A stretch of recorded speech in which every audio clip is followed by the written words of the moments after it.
High friends welcome to Harish academy వార్తలు నిలిచిన జాతీయ అంతర్జాతీయ మరియు రాష్ట్రాలకు సంబంధించిన అంశాలు కానివ్వండి ఒక్కొక్క రాష్ట్రంలో కొన్ని కొత్త రకమైన పథకాలను ప్రారంభించబోతున్నాయి వాటికి సంబంధించి గాని అంశాలను అన్ని ఇన్ డీటెయిల్ గా తెలుసుకునే ముందట కొన్ని హెడ్లైన్స్ చూద్దాం ఈ రోజు వార్తల్లో ఒక మేళా అనేది ప్రారంభమైంది అంబుబాచి మేళా ఏ రాష్ట్రంలో జరుగుతుంది అంటారు అసలు ఎందుకు జరుగుతుంది అంటారు సో ఇలాంటి ప్రశ్నలు కానివ్వండి కల్చర్ మాట్లాడుతారు మన సంస్కృతిని ఉద్దేశించి రజ పర్బాని క్రితం మనం నేర్చుకున్నాం కన్వార్ యాత్ర గురించి తెలుసుకున్నాం పూరి జగన్నాథ యాత్ర తెలుసుకున్నాం అలా ఒక్కొక్క మేళా గురించి కానీ సంస్కృతిలో అంశాలన్నీ కూడా అడుగుతారు మరి దాంతోపాటు ఇప్పటివరకు పట్టణ పేదరికాన్ని నిర్మూలించడానికి ఎలాంటి హామీ పథకాలు కూడా ప్రభుత్వం దృష్టి సారించట్లేదు అలా పట్టణ పేదరికాన్ని నిర్మూలించడానికి ప్రస్తుతం ఉన్న పరిస్థితిలో ఒక రాష్ట్ర ప్రభుత్వం ఒక కొత్త పథకాన్ని తీసుకొచ్చింది అదేంటి మరియు దాంతోపాటు చైనా UNATTలో చేరింది UNATT అంటే ఏంటి దేనికి ఉద్దేశించింది అదంతా తెలుసుకుందాం మరియు దాంతోపాటు మౌంట్ మెరాపి అనేది ఇటీవల అగ్నిపర్వతం బద్దలైంది అది ఎక్కడ ఉంది అవన్నీ కూడా తెలుసుకుందాం సో అలా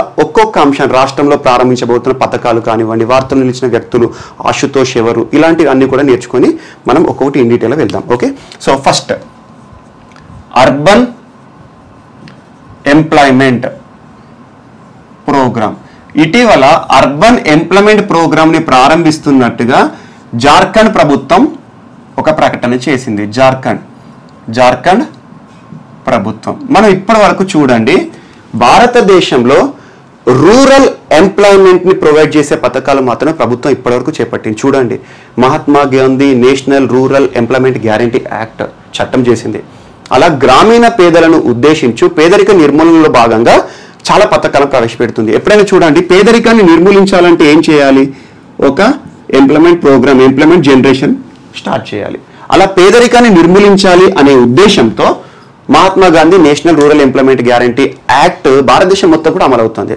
సో చాలా మంది ఒక అజంప్షన్ ఎలా ఉంటుందంటే పేదరికం అంటే గ్రామీణ ప్రాంతాల్లో ఉంటుంది అనుకుంటారు కానీ చూడండి పేదరికం పట్టణ ప్రాంతాల్లో కూడా చాలా విస్తృతంగా పైకి వస్తుంది జాగ్రత్త మనం చూస్తూ ఉన్నాం పట్టణ పేదరికం అని చెప్పేసి ఇటీవల వలస కార్మికులను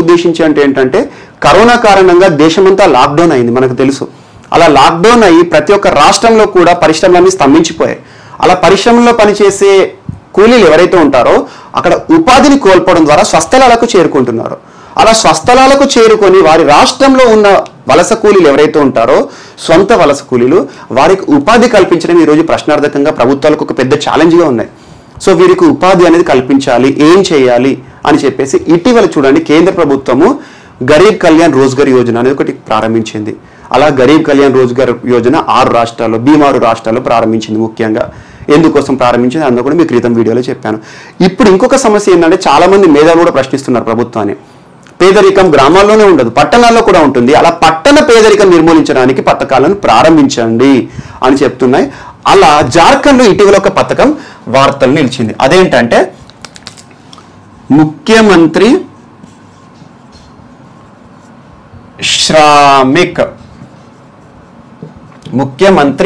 శ్రామిక్ షహరీ రోజ్గర్ మంజూరీ ఫర్ కర్మగర్ యోజన షహరీ అంటే ఏంటి పట్టణం రోజ్గర్ అంటే ఉపాధి మంజూరి అంటే హామీ ఫర్ కర్మగర్ వలస కూలీల కోసము ఒక పథకాన్ని ప్రారంభించింది జార్ఖండ్ ప్రభుత్వము షహరీ రోజ్గర్ మంజూరీ ఫర్ కర్మగర్ యోజన అనే పేరు సింపుల్ గా చెప్పాలంటే ముఖ్యమంత్రి శ్రామిక్ అనే ఒక పథకాన్ని ప్రారంభించబోతుంది దేనికి సంబంధించిందంటే వలస కూలీలందరూ కూడా COVID-19 దృష్టిలో ఉంచుకొని పట్టణ ప్రాంతాల్లో ఉన్నవారు ఎవరైతే ఉంటారో అలా పట్టణ ప్రాంతాల్లో ఉన్న వారి పేదరికాన్ని నిర్మూలించాలి అనే ఉద్దేశంతో ఈ షహరీ రోజ్గర్ మంజూరీ అనే ఒక పథకాన్ని తీసుకురాబోతున్నట్టుగా చెప్పింది దీనికోసం ఏం చేసింది అంటే కనీసం 7 నుండి 100 రోజులు 7 నుండి 100 రోజుల పని దినాలను కల్పిస్తున్నట్టుగా చెప్పింది 7 నుండి 10 రోజులు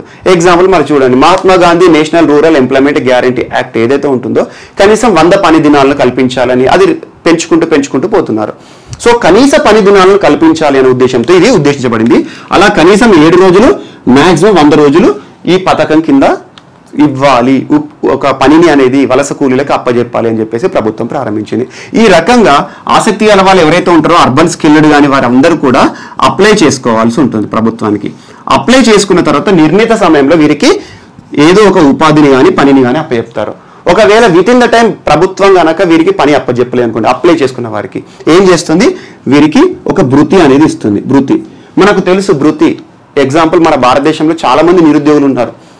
రాజ్యాంగంలో ఆర్టికల్ 41 ఏం చెప్తుంది అంటే భారతదేశంలోని ప్రతి పౌరుడికి కూడా పని హక్కును కల్పించాలి. పని హక్కును కల్పించాలంటే ఏం చేయాలి, ఎంప్లాయ్మెంట్ ప్రోగ్రామ్స్ కానివ్వండి, నోటిఫికేషన్స్ కానీ, అలా ప్రభుత్వ రంగంలో కానీ ప్రైవేట్ రంగంలోనికి ప్రభుత్వం పని హక్కును కల్పించడానికి ప్రోత్సాహకాలు ఇవ్వాలి. అలా పని హక్కును ప్రోత్సాహకం ఇవ్వలేనప్పుడు భారతదేశంలో ఉన్న ఈ యువత అందరికీ కూడా పనిని కల్పించినప్పుడు ఏం చేయాలి, వారికి నిరుద్యోగ భృతి కానివ్వండి, ఉద్యోగ ఉపాధి భృతి కానీ ఇవ్వాలి. ఈ రకంగా ఒకవేళ పనిని ఇవ్వనప్పుడు ఉపాధికి సంబంధించి భృతి అనేది ఇవ్వాల్సి ఉంటుంది. అండ్ 5 సంవత్సరాల లోపు పిల్లలు ఉన్న దంపతులు ఎవరైతే ఉంటారో, భర్త కూలీ పనికి కానీ ఈ పనికి ప్రభుత్వం కల్పించిన పనికి వెళ్తాడు, ఇంట్లో ఈ సంతానాన్ని చూసుకున్నందుకు భార్యకి కూడా ఉపాధి హామీ కింద డబ్బులు ఇవ్వడం ఉంటుంది. ఈ రకంగా ఉపాధి హామీకి సంబంధించి ఒకటి ఎంప్లాయ్మెంట్ ప్రోగ్రామ్ వార్తల్లో నిలిచింది. సో దీనికి లింక్ చేస్తూ ఇటీవల ఇట్లా అర్బన్ ఏరియాస్లో ఏమేం పథకాలు, అర్బన్ ప్రాంతంలో ఏమేం పథకాలు పేదరిక నిర్మూలన చేయడానికి ప్రభుత్వాలు ప్రారంభించినాయి అంటారు. సో ఎగ్జాంపుల్ కేరళ తీసుకోండి. కేరళలో Ayyankali urban employment guarantee scheme. Example ఎట్లా పెట్టి అడుగుతాడు, ఎందుకంటే జార్ఖండ్లో ప్రభుత్వం ఈ పథకాన్ని, ముఖ్యమంత్రి శ్రామిక్ అనే ప్రభుత్వ పథకాన్ని ప్రారంభిస్తుంది కాబట్టి వేరే రాష్ట్రాల్లో ఇలాంటి పథకాలు ఏమన్నా ఉన్నాయా అని ఒకసారి రాసుకోండి. సో ఈ రకంగా ఎగ్జాంపుల్ ఇటీవల కాలంలో రాజీవ్ గాంధీ కిసాన్ న్యాయ యోజన ఛత్తీస్గఢ్లో ప్రారంభించింది ప్రభుత్వం. అలాంటి అంశం వచ్చినప్పుడు ఏం చేయాలి, రైతు బంధు లాంటి ఒక పథకము భారతదేశంలో కాలియా పేరుతో ఏ రాష్ట్రంలో ఉంది, ఒడిశాలో, వెస్ట్ బెంగాల్లో ఏ పేరుతో ఉంది, జార్ఖండ్లో ఏ పేరుతో ఉంది, అవన్నీ కూడా రైతుకు పెట్టుబడి ప్రోత్సాహక పథకాలు. అలా ఏదైనా పథకం వార్తలు నిలిచినప్పుడు ఉపాధి హామీ, పట్టణ ఉపాధి హామీ పథకం నిలిచింది అనుకోండి, వేరే రాష్ట్రాల్లో ఇలాంటి పథకాలు ఏమైనా ఉన్నాయా, తెలంగాణలో ఏమైనా ఉందా, ఏపీలో ఏమైనా ఉందా, అలా ఒక లిస్ట్ అవుట్ చేసుకోండి. ఎగ్జామ్లో ఇవన్నీ మళ్ళీ బర్న్ అవుతున్న ఇష్యూస్ అన్నట్టు వీటికి రిలేటెడ్గా మ్యాచ్ ద ఫాలోయింగ్ కూడా ఇవ్వచ్చు. సో ఈ రకంగా ఉంటుంది. సో కేరళలో Ayyankali urban employment guarantee scheme అనే పేరుతో ఇస్తున్నారు. అండ్ నెక్స్ట్ మధ్యప్రదేశ్లో యువ స్వాభిమాన్ యోజన అనే పేరుతో ఏ రాష్ట్రంలో పట్టణ పేదరికాన్ని నిర్మూలించడానికి ఉపాధి పథకాన్ని ప్రవేశపెట్టడం జరిగింది అంటారు. సో మధ్యప్రదేశ్లో. And next 100 crore wage employment guarantee, ఇది ఏ రాష్ట్రంలో అంటారు, ఒడిషా. అలా ఒక్కొక్క రాష్ట్రంలో ఒక్కొక్క పేరుతో అర్బన్ పావర్టీని నిర్మూలించడానికి ప్రభుత్వాలన్నీ కూడా పథకాలు చేయించారు. కాకపోతే ఈరోజు మనకు వార్తలు నిలిచిన అంశం ఏంటి, ముఖ్యంగా జార్ఖండ్కి సంబంధించి ముఖ్యమంత్రి శ్రామిక్ అనేది వార్త నిలిచింది. అలా వలస కార్మికులు స్వస్థలాలకు చేరుకున్న వారిలో పేదరికాన్ని నిర్మూలించాలి అనే ఉద్దేశంతో ముఖ్యమంత్రి శ్రామిక్ అనే పథకాన్ని రాష్ట్ర ప్రభుత్వం యోచిస్తుంది. ఇలా గుర్తుంచుకోండి. దానికి సంబంధించిన విధి విధానాలు చదివితే చూడండి, లేకపోతే మెయిన్స్ లాంటి ఎగ్జామ్లో అవన్నీ కూడా అడుగుతారు. అండ్ నెక్స్ట్ ఈరోజు వార్తలో నిలిచిన మోస్ట్ ఇంపార్టెంట్ ఇంకొక అంశం ఏంటంటే అంబుబాచి మేళా.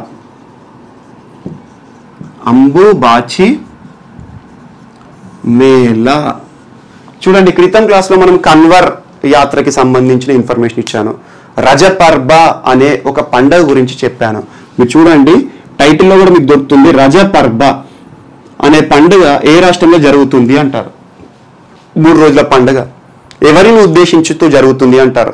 అలా ఒడిశాలో జరిగే రజపర్బ పండుగ ఏదైతే ఉందో అలాంటిదే ఒక పండుగ అస్సాంలో జరుగుతుంది. అస్సాం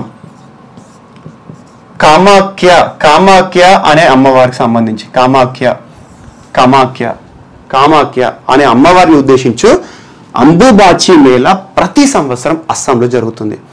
అస్సాంలో ఇది 4 రోజుల పాటు జరుగుతుంది. 4 రోజుల పాటు. మరి ఎందుకు ఈరోజు చెప్తున్నానంటే సోమవారం రోజున జూన్ 22వ తేదీన ఈ అంబుబాచి మేళా అనేది ప్రారంభమైంది. కానీ గుర్తుంచుకోండి, COVID-19 పరిస్థితిని దృష్టిలో ఉంచుకొని ఏ రాష్ట్ర ప్రభుత్వం కానీ దేశంలో జాతీయ మన భారత ప్రభుత్వం కానివ్వండి, గుంపులు గుమిగూడే ప్రాంతాలు కానివ్వండి, యాత్రలు కానివ్వండి, జాతరలకు కానీ పర్మిషన్స్ ఇవ్వట్లేదు. సో ఈ సంవత్సరం కూడా ఈ అంబుబాచి మేళా ఉత్సవాలకి ప్రభుత్వం ఎలాంటి పర్మిషన్ ఇవ్వలేదు. సో ఎలా జరుపుతున్నారంటే 4 రోజులు జరుపుతున్నారు. సోమవారం నుండి గురువారం వరకు జరుగుతుంది అన్నట్టు. సో 22, 23, 24, 25 25వ తేదీ వరకు ముగిస్తుంది. అలా ఈ 4 రోజుల పండుగ దేన్ని ఉద్దేశించి అంటే కామాఖ్య మాతను ఉద్దేశించి. ఏం జరుగుతుంది, సంవత్సరానికి ఒకసారి ఈ పండుగ ఈ మేళా జరుగుతుంది. సంవత్సరం ఎందుకు అంటే అమ్మవారు మెన్స్ట్రువల్ సైకిల్లో ఉంటుంది అనే ఉద్దేశంతో మెన్స్ట్రువల్ సైకిల్. ఈ పండుగ స్త్రీకి సంబంధించి, మదర్ గాడెస్ సంబంధించి లేదా ఉమెన్హుడ్కి సంబంధించింది. సో ఉమెన్హుడ్కి సంబంధించిన పథకం ఒకటేమో లాస్ట్ వీక్ మీకు చెప్పిన దానిలో రజపర్బ చెప్పాను, ఒడిశాలో జరిగింది, దాన్ని ఉద్దేశించు. అండ్ అంబుబాచి మేళా ఏంటంటే అస్సాంలో జరుగుతుంది, ప్రస్తుతం జరుగుతుంది. ఈ రెండు కూడా మహిళలకి సంబంధించిన పండుగలు. అంటే అందరూ పురుషులు, వాస్తవానికి పూజలు చేసే అందరూ కూడా పురుషులే. సో అంబుబాచి మేళాలు ఏంటంటే కామాఖ్య అమ్మవారు సంవత్సరంలో ఈ 3 రోజులు 4 రోజులు ఏంటంటే మెన్స్ట్రువల్ ఋతుస్రావానికి సంబంధించి ఉంటుంది అని చెప్పేసి అంబుబాచి మేళా అనే ఉత్సవాన్ని జరుపుతారు. సో ఇటీవల దీనికి సంబంధించి పర్మిషన్ ప్రభుత్వం ఇవ్వరు. కాకపోతే పూజారులు ఎవరైతే ఉంటారో పూజారులు లోపల కార్యక్రమాలన్నీ చేస్తారు. అమ్మవారికి పూజ చేయడం కానివ్వండి, తీర్థ ప్రసాదాలు కానివ్వండి, అవన్నీ ఇస్తారు. కానీ ఎవరు కూడా భక్తులు ఆలయ పరిసర ప్రాంతాలకు వెళ్ళకూడదు అని చెప్పేసి ప్రభుత్వం ఆంక్షలు విధించింది. సో ఇక్కడ బిట్టు పడుతుందంటే అంబుబాచి మేళా ఉత్సవాలు ఏ రాష్ట్రంలో జరుగుతాయి? అస్సాం. ఏ మాతను ఉద్దేశించి జరుగుతాయి? కామాఖ్య మాత. ముఖ్యంగా ఈ అంబుబాచి మేళా జరిగే ప్రాంతం నీలాచల్. ఇదంతా హిల్లీ ఏరియా, కొండ ప్రాంతం, కొండ పైన ఉంటుంది, హిల్లీ ఏరియా నీలాచల్. సో ఈ టెంపుల్, కామాఖ్య టెంపుల్ యొక్క స్పెషాలిటీ ఏంటంటే ఇదొక శక్తిపీఠం. శక్తిపీఠం అంటే మీకు తెలుసు, అమ్మవారు ముక్కలై ఒక్కొక్క ముక్క ఒక్కొక్క ప్రాంతంలో పడింది అని చెప్పేసి అలా ఒక్కొక్క టెంపుల్ గా వెలిసాయి అని చెప్పేసి మొక్కుతారు. సో ఇదొక శక్తిపీఠం కామాఖ్య టెంపుల్ అనేది. మొత్తం దేశం మొత్తంలో కూడా 51 శక్తిపీఠాలు ఉన్నాయి ఈ అమ్మవారికి సంబంధించి. అలా ఇందులో ఇక్కడ ఎందుకు జరుపుతారంటే ఇక్కడ సంవత్సరానికి ఒకసారి ఈ మేళా, అంబుబాచి మేళా ఎందుకు జరుపుతారంటే అమ్మవారికి సంబంధించి ఇందాక చెప్పాను, శక్తిపీఠం అంటే అమ్మవారి శరీరానికి సంబంధించి ఒక్కొక్క పార్ట్ ఒక్కొక్క దగ్గర పడిపోయింది, బద్దలైపోయింది అని చెప్పేసి మనకు పురాణాలు చెప్తాయి. అందులో ఒక పార్ట్ అనేది ఇక్కడ పడిపోయింది. సో అలా సంవత్సరానికి ఒకసారి మెన్స్ట్రువల్ సైకిల్లో భాగంగా అమ్మవారిని ఉద్దేశించుతూ ఈ పండుగ జరుపుతారు. అలా మహిళలను ఉద్దేశించి జరుపుతూ ఒక గౌరవ సూచికగా జరిపే పండుగ ఈ అంబుబాచి మేళా. అండ్ ఒకవేళ మీరు టెంపుల్ లోపలికి కనుక వెళ్ళారనుకోండి, ఈ టెంపుల్ లోపల ఏముంటుంది అంటే విగ్రహం లాంటిది ఏది ఉండదు. ఈ టెంపుల్లో ఉండే, మనం లోపలికి పోతే శాంక్టమ్ శాంక్టోరం అంటారు, గర్భగుడి. గర్భగుడిలో ఉండే విగ్రహం ఏంటి అంటే ఒక రాయికి యోని సింబల్ ఉంటుంది, యోని సింబల్. సో యోని అంటే మనకు తెలుసు ఫీమేల్ జెనిటల్ ఆర్గన్. సో యోని అనేసి ఒక సింబల్ ఉంటుంది, ఒక రాయి పైన యోని సింబల్ ఉంటుంది. అలా శాంక్టమ్ శాంక్టోరం గర్భగుడిలో ఉంటుంది. సో ఈ రకంగా మీరు దీన్ని ఇంటర్లింక్ చేసుకోండి. ఎందుకు, ఏ రకంగా జరుపుతారు, మెన్స్ట్రువల్ సైకిల్ సంబంధించి ఉత్సవాలు ఎక్కడ జరుపుతారు, ఇదంతా చూడండి. అండ్ ఈ ఉత్సవాలు జరిగే అస్సాంలో మహిళకి సంబంధించి అంశం ఎలా ఉంటుంది? వాస్తవానికి మన భారతదేశంలో చూడండి, మహిళల పైన కొన్ని నిబంధనలు ఉంటాయి. ఏంటంటే కొన్ని రెస్ట్రిక్షన్స్ ఉంటాయి. స్త్రీ నెలసరి ఎవరైతే ఉంటారో, మెన్స్ట్రువల్ సైకిల్ ఏదైతే ఉంటుందో ఆ టైం జరిగే 3 days 5 days ఏదైతే ఉంటుందో వారిపైన కొన్ని ఆంక్షలు ఉంటాయి. గుళ్ళోకి వెళ్ళకూడదు అని చెప్పేసి అలా చదువుతూ ఉంటాం మనం. సో అస్సాంలో మాత్రం ఇలాంటి ట్యాబూస్ ఉండవు, ఇలాంటి ఆంక్షలు మహిళల పైన ఎలాంటివి ఉండవు. భారతదేశం మొత్తం మహిళల విషయంలో ఇలాంటి ట్యాబూస్ ఉంటాయి, మహిళలకు సంబంధించి మెన్స్ట్రువల్ సైకిల్ విషయంలో. కానీ అస్సాంలో మహిళలకి ఇలాంటి ఆంక్షలు ఉండవు. ఎందుకంటే వారిని అమ్మవారితో పోలుస్తారు. అస్సాంలో ఇంత పెద్ద ఒక గొప్ప దేవాలయం ఉంది, సంవత్సరానికి ఒకసారి పురుషులు స్త్రీలు సంబరంగా జరుపుకుంటారు. సో ఈ రకంగా మహిళకు సంబంధించి ఆంక్షలు దేశంలో ఉన్నా కూడా అస్సాంలో ఉండవు. అండ్ మహిళ ఎవరైతే, బాలిక ఎవరైతే ఉంటారో 12 సంవత్సరాల టైం కానీ ఒకవేళ ఏదైతే టైం ఉంటుందో, మహిళ మెన్స్ట్రువల్ సైకిల్ ని ప్రారంభించే ఏజ్ మన దగ్గర మెచ్యూరిటీ స్టేజ్ అంటాము. మహిళ మెచ్యూరిటీ ఏజ్ వచ్చిన తర్వాత అస్సాంలో ఒక అద్భుతమైన పండుగ వాతావరణం ఉంటుంది. వారి ఇంట్లో పెళ్లి కంటే పెద్ద ఉత్సవాన్ని జరుపుతారు. దాన్ని ఏమంటారంటే తులోని బియా అంటారు. తులోని బియా. అలా ఊరందరికీ పిలిచేసి భోజనాలు కానివ్వండి, పెళ్లి వాతావరణం క్రియేట్ చేస్తారు, తులోని బియా. ఈ రకంగా మహిళకి సంబంధించి ఒక అంశము ఇటీవల వార్త నిలిచింది అంబుబాచి మేళాలో. ఇదన్నీ కూడా లింక్ చేసుకోండి. సో తులోని బియా అంటే మహిళకు సంబంధించి. ఎందుకంటే మహిళ తన జీవితంలో 4 స్టేజెస్ ఉంటుంది: గౌరీ, రోహిణి, కన్య, రజస్వల. 4 స్టేజెస్ ఉంటాయి. ఇవన్నీ కూడా ఇన్ డీటెయిల్గా మీకు సొసైటీలో కానీ అక్కడ మీకు తెలుసుకుంటారు. సో ఈ రకంగా మహిళకి సంబంధించి వాళ్ళ లైఫ్లో బాలికకు సంబంధించి మెచ్యూరిటీ స్టేజ్ వచ్చినప్పుడు మెన్స్ట్రువల్ సైకిల్ అనేది ప్రారంభం అవుతుంది అని చెప్పేసి ఒక సూచికగా తులోని బియా అనే ఉత్సవాన్ని ఏ రాష్ట్రంలో జరుపుతారంటారు? అస్సాం రాష్ట్రంలో. అండ్ ఇటీవల అస్సాం రాష్ట్రం ఇంకొక అంశంలో కూడా వార్త నిలిచింది. అదేంటంటే చాలోంగ్ సుకాఫా. చావోలుంగ్ సుకాఫా చావోలుంగ్ ఇది కూడా మనకి థర్డ్ అంశం అనుకోండి, బట్ అస్సాం విషయం వచ్చింది కాబట్టి ఇక్కడ లింక్ చేస్తున్నాను. చావోలుంగ్ సుకాఫా ఎవరంటే అహోమ్ కింగ్డమ్ ని ప్రారంభించిన వాడు. అహోమ్ కింగ్డమ్ ని ప్రారంభించిన వాడు. అహోమే ఈ రోజు అస్సాం. సో ఇతను 13వ శతాబ్దంలో అహోమ్ కింగ్డమ్ ని ప్రారంభించాడు. 13వ శతాబ్దంలో దాదాపు 1822 వరకు ఈ అహోమ్ కింగ్డమ్ ని పాలించిన వారందరూ కూడా ఇతని వారసులే. అలా ఈ రోజు అస్సాంకి ఒక గ్రేటెస్ట్ హిస్టరీ ఉంది రాచరికానికి సంబంధించి. అహోమ్ కింగ్డమ్ ని ప్రారంభించిన వాడు చావోలుంగ్ సుకాఫా. అలా 1826 వరకు వీరు అస్సాంని రాచరికంలో పరిపాలించారు, అద్భుతంగా పరిపాలించారు. కానీ 1826లో భారతదేశం అంతా కూడా బ్రిటిషర్స్ వచ్చిన తర్వాత అనెక్సేషన్ ఆఫ్ ఈచ్ ఏరియా అని ప్రతి ఒక్క ప్రాంతాన్ని కూడా తీసుకోవడం జరిగింది. వాళ్ళు ఆక్యుపై చేసుకున్నారు, ఆక్రమించుకున్నారు.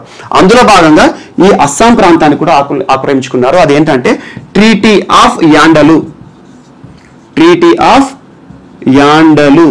బట్ ఇప్పుడు అంశం ఇది ఎందుకు చెప్తున్నానంటే ఇటీవల చైనాకి భారత్కి ఘర్షణ జరుగుతుంది కదా, యుద్ధ వాతావరణం ఉంది కదా, దాన్ని దృష్టిలో ఉంచుకొని ఈ చావోలుంగ్ సుకాఫా అనేవాడు భారతదేశానికి సంబంధించిన వాడు కాదు, భారతీయుడు కాదు, ఇతను చైనా వారసుడు, చైనా నుండి వచ్చాడు అని చెప్పేసి కొన్ని కాంట్రవర్సీస్ జరుగుతున్నాయి. కానీ భారతదేశంలో ఒక గొప్ప అస్సాం నిర్మాత చావోలుంగ్ సుకాఫా, ఇతను కాంట్రవర్సీ అయిన పర్సన్. ఈ కాంట్రవర్సీ సంబంధించి మీరు డెప్త్గా వినకండి, అవసరం లేదు.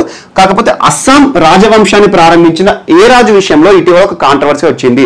చైనా భారతదేశం సంబంధించి ఘర్షణ వాతావరణంలో ఎవరు కాంట్రవర్సీ అయ్యారంటే ఈ చావోలుంగ్ సుకాఫా అనేవాడు కాంట్రవర్సీ అయ్యారు. అలా అస్సాము మరియు భారతదేశానికి సంబంధించి బ్రిటిషర్స్ ఎలా ఆక్యుపై చేసుకున్నారు అస్సాంని అంటే ట్రీటీ ఆఫ్ యాండలు చేసుకున్నారని చెప్పండి. ఈ రకంగా 3వ అంశం ఈరోజు మనకి వార్తలో నిలిచింది. అండ్ నెక్స్ట్ ఈరోజు వార్తలో నిలిచిన ఇంకొక అంశం ఏంటంటే బందేర్ కోల్ మైన్. బందేర్ కోల్ మైన్ అనేది ఎక్కడ ఉంది అంటే మహారాష్ట్ర. సో ఇది ఎందుకు కాంట్రవర్సీ అయింది అంటే కేంద్ర ప్రభుత్వం కోల్ మైన్ సంబంధించి ఆక్షనింగ్ అనేది చేపడుతుంది. కేంద్ర ప్రభుత్వం ఇటీవల బందేర్ కోల్ మైన్ రిజర్వ్స్ ని ఆక్షన్ కి పెడుతున్నట్టుగా ప్రకటించింది. ఆక్షన్ కి అంటే వేలానికి పెట్టడానికి ప్రకటించింది.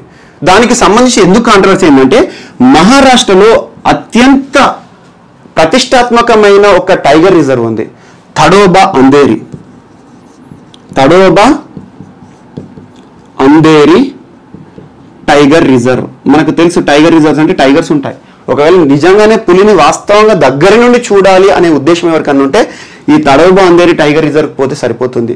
మనకు ఓపెన్ టాప్ జీప్ ఉంటుంది, దాంట్లో డైరెక్ట్గా పులిని కూడా చూడొచ్చు. అలా తడోబా అందేరి టైగర్ రిజర్వ్లో దాదాపు 1200 స్క్వేర్ కిలోమీటర్ల ఏరియా ఈ కోల్ మైన్ రిజర్వ్స్ ని అమ్ముతున్నట్టుగా భారత ప్రభుత్వం ఇటీవల ఆక్షన్కి పిలిచింది. దీనికి సంబంధించి పర్యావరణవాదులు అందరూ కూడా ఏమంటున్నారంటే ఈ టైగర్ రిజర్వ్ అనేది ఇప్పటి కాదు, వాస్తవానికి మహారాష్ట్ర చరిత్రలోనే ఓల్డెస్ట్ టైగర్ రిజర్వ్.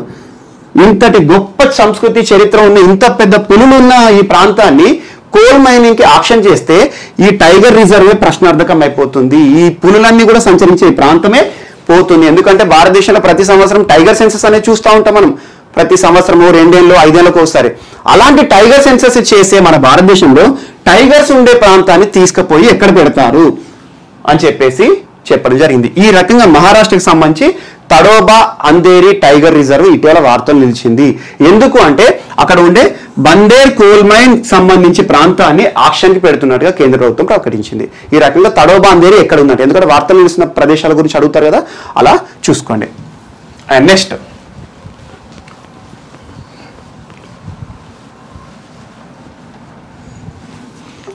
మనకి ఈరోజు వార్తలు నిలిచిన అంశం ఏంటంటే కొరోనిల్ స్వసరి. కొరోనిల్ మరియు స్వసరి ఈ డ్రగ్స్ పేర్లు, ఈ పేర్లు ఎందుకు చెప్తున్నా అంటే ఇక్కడ లింక్ చేస్తాను మీకు. క్రితం వీడియో, నిన్నటి వీడియో, మొన్నటి వీడియో చూడండి మీరు. అందులో 3 రకాల కరోనా మందుల గురించి చెప్పాను. ఒకటి ఫ్యాబిఫ్లూ అన్నాను మీకు, గ్లెన్మార్క్ కంపెనీ ఫ్యాబిఫ్లూ కరోనా పై కరోనా బారిన పడ్డ పేషెంట్స్కు స్వల్ప మధ్యకాలిక లక్షణాలు ఉన్న వరకు టాబ్లెట్ ఇవ్వడం ఫ్యాబిఫ్లో. అలా గ్లెన్మార్క్ మొట్టమొదటి కంపెనీగా నిలిచింది. ఆ తర్వాత 2 ఇంజెక్షన్స్ వచ్చినాయి ఇంట్రావీనస్ ఇచ్చేది, ఒకటి హెటిరో, ఒకటి సిప్లా కంపెనీకి సంబంధించి. హెటిరోకి సంబంధించి కోవిఫోర్ వచ్చింది ఇంజెక్షన్, సిప్లాకి సంబంధించి సిప్రెమి. ఈ రెండిట్లో కూడా డ్రగ్ ఏం వాడతారన్నాను, రెమ్డెసివిర్ వాడతారన్నాను. అలా వాస్తవానికి కరోనా బారిన పడ్డ పేషెంట్స్కి ఇచ్చే మెడిసిన్ ఏదైతే ఉంటుందో మెడిసిన్ తయారవుతున్నాయి. ఇప్పుడు ఇది ఆయుర్వేదిక్ పరంగా వార్తలు నిలిచింది, ఆయుర్వేదిక్. కానీ దీనికి సంబంధించిన కాంట్రవర్సీ ఉంది, గుర్తుంచుకోండి. ఈ కరోనిల్ స్వసరి అనే మందులు, ఆయుర్వేదిక్ మందులను తయారు చేసిన కంపెనీ ఏంటంటే వాస్తవానికి పతంజలి. పతంజలి మనందరికీ తెలుసు, రామ్దేవ్ బాబా పతంజలి ఈ కరోనిల్ స్వసరి ప్రోడక్ట్ ని లాంచ్ చేస్తూ ఏం చెప్పింది అంటే కరోనా బారిన పడ్డ పేషెంట్స్ ని 7 నుండి 10 రోజుల లోపల పూర్తిగా నయం చేస్తుంది అని చెప్పడం జరిగింది.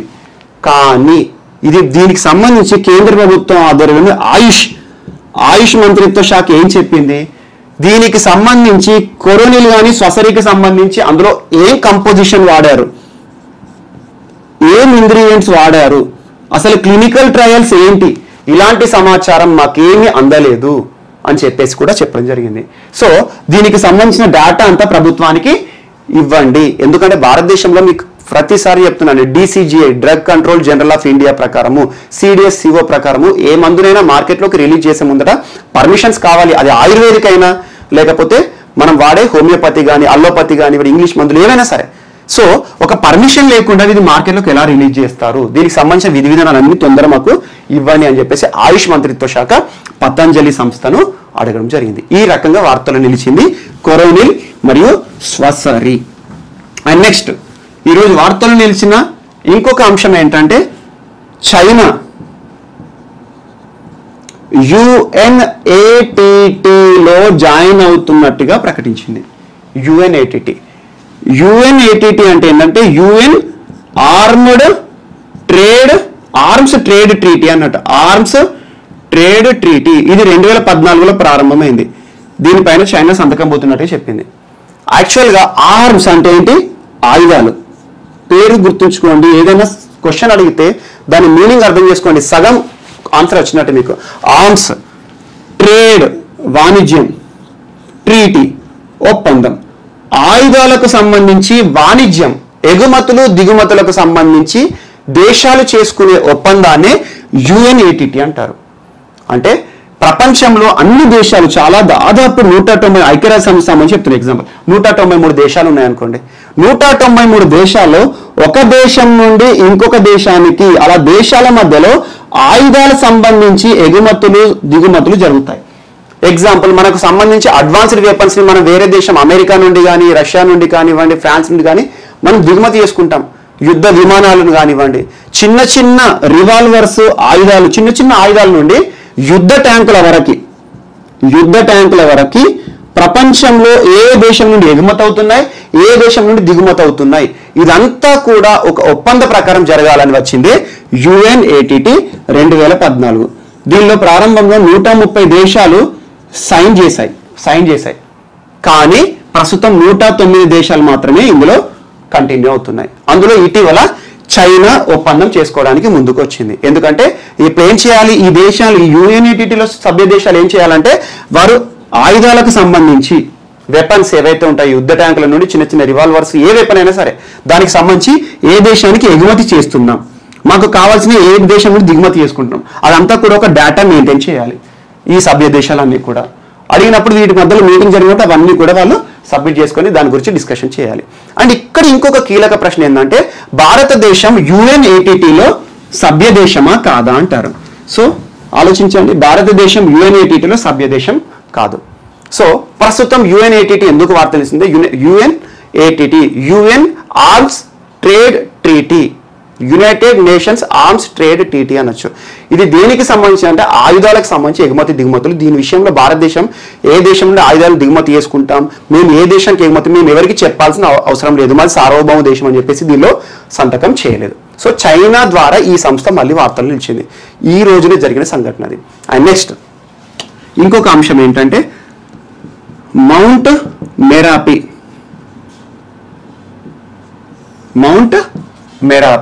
మౌంట్ మెరాపి ఈరోజు ఎందుకు వార్తల్లో నిలిచింది అంటే ఇటీవల ఇది ఇండోనేషియాలో ఉంది. ఇండోనేషియాలోని యోగ్యకర్త అనే cultural capital, Indonesia cultural capital యోగ్యకర్త. ఈ ప్రాంతంలో ఉండే ఈ మౌంట్ మెరాపి ఏంటంటే జూన్ 21వ తేదీ నుండి జూన్ 21, 2020 నుండి 2 సార్లు ఎరప్షన్ జరిగింది. ఇది వాల్కెనో. మౌంట్ మెరాపి అనేది ఒక వాల్కెనో, ఒక అగ్నిపర్వతం. ఇది ఇటీవల ఎందుకు వార్తలు నిలిచిందంటే జూన్ 21వ తేదీ నుండి కంటిన్యూ ఇది అగ్నిపర్వతం బద్దలవుతా ఉంది. బద్దలయ్యి దాదాపు 2100 మీటర్లు జారిపోతుంది. లావా అంతా కూడా లోపల ఉంటుంది. మనకంతా మ్యాగ్మా తెలుసు. భూమి నుండి బయటకు వచ్చేసి ఈ వాల్ ద్వారా బయటకు వచ్చాక లావా అంటాం. ఇదంతా స్టీప్ కర్వ్ ద్వారా పోతుంది. సో దీని ద్వారా ఈ చుట్టుపక్కల ఉన్న అడవులు, మానవులు, నివాస ప్రాంతాలు అన్నీ కూడా లాస్ అయిపోతున్నాయి. సో ఈ రకంగా మౌంట్ మెరాపి అనేది ఇండోనేషియా విషయంలో వార్తలు నిలిచింది. సో ఇది దాదాపు 2010లో లాస్ట్ టైం బర్స్ట్ అయింది. అప్పుడు దాదాపు 300 మంది చనిపోయారు ఇది బర్స్ట్ అవ్వడం ద్వారా. మరియు 2,80,000 మందిని స్థానచలనం చేశారు, డిస్ప్లేస్మెంట్. దీనివల్ల ఇబ్బంది పడకూడదని ఒక ప్రాంతం చేశారు. కొన్ని లక్షల ఎకరాలు ఫారెస్ట్ కవర్ పోయింది. అలా ఇటీవల 2010 తర్వాత మళ్ళీ 2020లో ఈ యాక్టివ్ వాల్కనో అంటే మళ్ళీ ఎప్పుడైనా పగలొచ్చు అన్నట్టు. అలా యాక్టివ్ వాల్కనోస్ ఉంటాయి. దాదాపు 130 యాక్టివ్ వాల్కనోస్ ఉన్నాయి ఎక్కడ ఇండోనేషియాలో. అలా 130 యాక్టివ్ వాల్కనోస్ లో ఇది ఒకటి. సో దాదాపు వాల్కనోస్ అన్ని పేర్లు గుర్తుంచుకోవాలా జాగ్రఫీలో అంటే అవసరం లేదు. జాగ్రఫీలో వాల్కనోస్ గురించి, మౌంట్స్ గురించి క్వశ్చన్స్ అడుగుతారు. మౌంట్ మెరాపి ఇటీవల వార్తలు నిలిచింది కదా, ఇలా వార్తలో నిలిచింది మాత్రం గుర్తుంచుకోండి. మౌంట్ మెరాపి అనేది ఏ దేశంలో ఉంటుంది, ఎందుకు వార్తల్లో నిలిచింది. అండ్ ఇంకొకటి ఇండోనేషియా విషయానికి వస్తే ఎక్కువ 130 యాక్టివ్ వాల్కనోస్ అన్నాను. ఇండోనేషియా విషయంలో ఎందుకు వాల్కనోస్ ఎక్కువగా ఉంటాయంటే అది పసిఫిక్ రింగ్ లో ఉంది. Pacific ring of fire, circum Pacific belt అంటారు. సర్కం పసిఫిక్ బెల్ట్ దాదాపు 40,000 కిలోమీటర్ల ఏరియా ఉండే పసిఫిక్ రింగ్ ఆఫ్ ఫైర్ ఏదైతే ఉంటుందో అందులో ఉండే కొన్ని ప్రాంతాలన్నీ కూడా రెగ్యులర్ గా వాల్కనో ఎరప్షన్స్ అవుతాయి. మరియు సీస్మిక్ జోన్స్, టెక్టోనిక్ ప్లేట్స్ ద్వారా, టెక్టోనిక్ ప్లేట్స్ అంటే మీకు అదంతా కూడా జాగ్రఫీలో ఇండియన్ మార్ఫాలజీలో వస్తుంది. టెక్టోనిక్ ప్లేట్స్ డిస్ప్లేస్మెంట్ ద్వారా సీస్మిక్ రేస్ అనేది జనరేట్ అవుతాయి, ఎర్త్ కేక్స్ వస్తాయి. So Pacific ring of fire ఏదైతే ఉందో ఈ పసిఫిక్ రింగ్ ఆఫ్ ఫైర్ లో ఇండోనేషియా కూడా ఉంటుంది. అలా పసిఫిక్ రింగ్ ఆఫ్ ఫైర్ లో ఉండే ఆస్ట్రేలియన్ టెక్టోనిక్స్ కానివ్వండి, ఇవన్నీ కూడా రెగ్యులర్ గా యాక్టివ్ వాల్కనోస్ మరియు మనకి భూకంపాలనే వస్తాయి. అందులో ఉంటుంది ఇండోనేషియా. సో దీన్ని పసిఫిక్ సర్కం బెల్ట్ అన్న, సర్కం పసిఫిక్ బెల్ట్ అన్న కూడా ఒకటే. సర్కం పసిఫిక్ బెల్ట్ లో ఉండేవన్నీ కూడా ఎక్కువగా వాల్కనోస్ ఉంటాయి. మీరు ఏం చేస్తారంటే వరల్డ్ మ్యాప్ పెట్టుకొని పసిఫిక్ రింగ్ ఆఫ్ ఫైర్ లేకపోతే సర్కం పసిఫిక్ బెల్ట్ చూడండి. ఆ పసిఫిక్ రీజన్ లో ఆ ప్రాంతాల్లో ఉండేవి అన్ని నోట్ చేసుకోండి. వీటిలో ఎక్కువగా వాల్కనోస్ కనబడతాయి. అవి ఎప్పుడు పగిలేది తెలియదు, ఎప్పుడు వాల్కనో ఎరప్షన్స్ అయితే తెలియదు. అలా వార్తలో నిలిచే అంశాన్ని జాగ్రఫీలు చూసుకోండి. అంతే తప్పితే అన్ని చూసుకోండి. మౌంట్ వెసువియస్ అవి అని చెప్పేసి జనరల్ నాలెడ్జ్ గుర్తుంచుకోండి, కానీ వార్తలు నిలిచిన వాటిపైన ఎక్కువ స్ట్రెస్ చేయండి. మౌంట్ మెరాపి ఇటీవల వార్తలు నిలిచింది ఎందుకు వాల్కనో ఎరప్ట్ అయింది, ఎక్కడ ఉంది, ఇండోనేషియా, ఎక్కడ కల్చరల్ క్యాపిటల్ యోగ్యకర్త. ఈ రకంగా వార్తలు నిలిచిన అంశము మౌంట్ మెరాపి. అండ్ నెక్స్ట్ ఇప్పుడు ఇంకొక అంశం ఏంటంటే, సో ఇక మనకి వార్తలు నిలిచిన ఇంకొక అంశం ఏంటంటే కోవిడ్ కేర్ కోచ్లకు సంబంధించి. Covid care కోచ్లు. సో మనం తరచుగా వింటున్నాము కోవిడ్కి సంబంధించిన న్యూస్ ఎక్కువగా ఉంటుంది. సో కోవిడ్ బారిన పడ్డ పేషెంట్స్ ఎవరైతే ఉంటారో వారిని ఐసోలేషన్ సెంటర్లో పెడతా ఉన్నారు. వాటికి ట్రీట్మెంట్ ఇవ్వడం కానివ్వండి, వారికి సంబంధించిన మెడిసిన్ ఇచ్చుకుంటూ అలా 14 days క్వారంటైన్లో ఉంచేసుకుంటూ ఐసోలేషన్లో చేసేస్తున్నారు. సో దానికి సంబంధించి ఇటీవల ఏంటంటే కరోనా లక్షణాలు తక్కువగా ఉన్న వారికి, కరోనా లక్షణాలు తక్కువగా ఉండి మరీ ప్రాణాంతకంగా ఉండవు అని ఏమైనా భావిస్తే అటువంటి వ్యక్తులకి ఏంటంటే మరీ ఐసీయూ కానివ్వండి, లేదంటే మనకి వెంటిలేటర్ సౌకర్యాన్ని అవసరం లేదు. అలాంటి వాళ్ళ కోసం ఏం చేసిందంటే భారత రైల్వే శాఖ కోవిడ్ కేర్ రైల్వే కోచ్ల సర్వీస్ని ఇస్తుంది. అంటే దీనికి ఏంటంటే దాదాపు భారతదేశం మొత్తం కూడా 5,231 బోగీలను తయారు చేసింది. ఈ బోగీల్లో ఏం చేస్తారన్నట్టు కరోనా బారిన పడ్డ పేషెంట్స్ ఎవరైతే ఉంటారో స్వల్పంగా లక్షణాలు, ఎగ్జాంపుల్ దగ్గులు కానివ్వండి, తుమ్ము కానివ్వండి, అలా తల తిప్పడం చిన్నగా ఉండే లక్షణాలతో ఉన్న వారికి కోవిడ్ కేర్ కోచ్ల ద్వారా సర్వీస్ని ఇవ్వడానికి ప్రతి ఒక్క రాష్ట్రానికి కూడా కొన్ని బోగీలను కేటాయించడం జరిగింది. అలా రైల్వే శాఖ కోవిడ్ని దృష్టిలో ఉంచుకొని కోవిడ్ కేర్ కోచ్ సర్వీస్లను ప్రారంభిస్తున్నట్టు వీటిలో చెప్పింది. అండ్ నెక్స్ట్ ఇటీవల భారతదేశం సంబంధించి నేపాల్కి సంబంధించి నేపాల్ భారత్ మదేసీస్ మోస్ట్ ఇంపార్టెంట్. ఇది ఎందుకు ఇంపార్టెంట్ అంటే మనం తరచూ చూస్తున్నాం చైనాకి భారత్కి మధ్యలో ఘర్షణ జరుగుతుంది అని చెప్పాను. చైనాకి భారత్కి మధ్యలో ఘర్షణ జరుగుతుంది. చైనా మన భారతదేశానికి చుట్టుపక్కల ఉన్న ఇండియన్ ఓషన్ రీజియన్లో కానివ్వండి, చిన్న చిన్న దేశాలన్నింటినీ కూడా, పాకిస్తాన్ కానీ, ఇటీవల బంగ్లాదేశ్ కూడా కొన్ని ట్రేడ్ టారిఫ్లు ఇచ్చేసింది.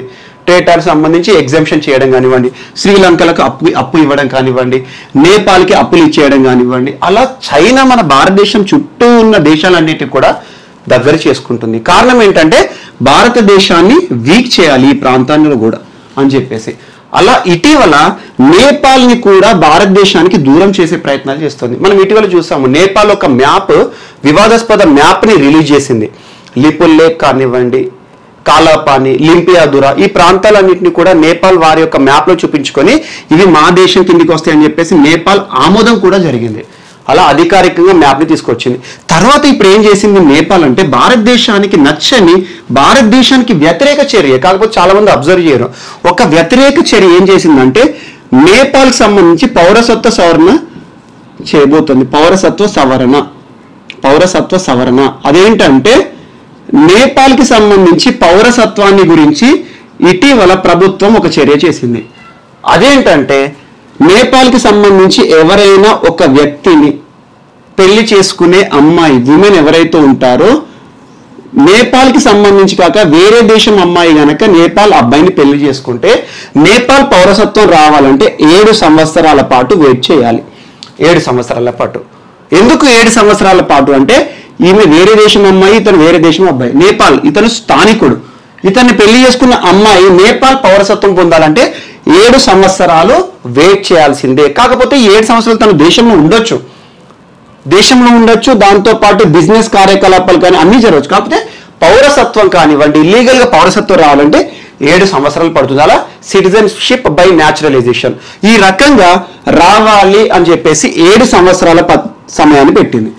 దీన్ని చాలా మంది వ్యతిరేకించారు. ఈవెన్ నేపాల్లో అపోజిషన్ పార్టీ వాళ్ళు కూడా దీన్ని అంగీకరించలేదు. అపోజిషన్ పార్టీ ఎందుకు అంటే దీన్ని గనక లోతుగా అధ్యయనం చేస్తే, ఈ చర్యను చేస్తూ నేపాల్ ప్రభుత్వం ఏం చెప్పిందంటే భారత ప్రభుత్వం కూడా పౌరసత్వ సవరణ చట్టం చేసింది కదా, సో వేరే దేశం నుండి వచ్చేసే ఏదైతే ఇస్లాం రూల్డ్ ఏరియాస్ ఉన్నాయో ఆ దేశాల నుండి వచ్చే పౌరులు ఎవరైతే ఉంటారో, ఆ దేశాల నుండి వచ్చే వాళ్ళు ఎవరైతే ఉంటారో ముస్లిమేతరులకి పౌరసత్వం ఇస్తుంది కదా అని చెప్పేసి అలా హిందువులకి పౌరసత్వం, అలా రిలీజియన్ బేసిస్ గా ఏదో కండిషన్ పైన భారత ప్రభుత్వం కూడా చేసింది కదా, సేమ్ అలాంటి కొన్ని కండిషన్ చేసేసుకొని మేము కూడా పౌరసత్వము చేయబోతున్నాం అని చెప్తే అపోజిషన్స్ వ్యతిరేకించారు నేపాల్లో ఉండే ప్రతిపక్ష పార్టీ వారు.